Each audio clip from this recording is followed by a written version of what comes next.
In this video, I'm going to show you how to trade on Tradovate. Now, the first thing you want to do, you want to go to trader.tradovate.com and you want to sign into your account. And after you have your account signed in over here, this is basically what you're going to see.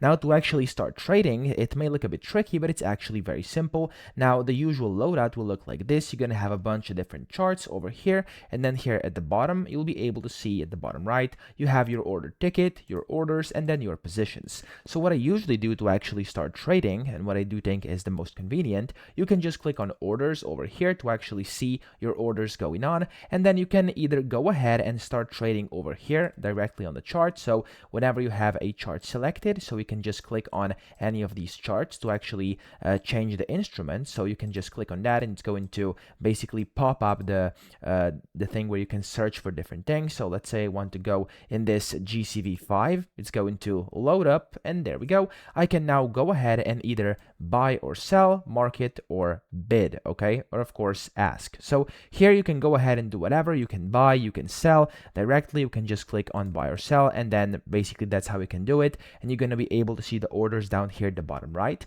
Or what you can also do is you can go ahead and click at the very top left where it says trading. And in here, you can either select simple or advanced trading, and then you can just go ahead and buy and sell over here, which is also quite convenient. You can select first the instrument you'd like to trade. So again, just look for whatever you want. I'm just going to select something random over here, and then select the quantity, select the price at which you'd like to buy, and then the order type. So either market, limit, stop, stop limit, trailing stop, or trailing stop limit. And then here you can select the flags, the release, and then click on send, and then click on buy or of course sell. And there we go. You will hear the voice, and down here under orders, you now have one new order. So this is pretty much how you trade on Tradovate. I hope this video helped you out. If it did, please subscribe to the channel and help me out as well.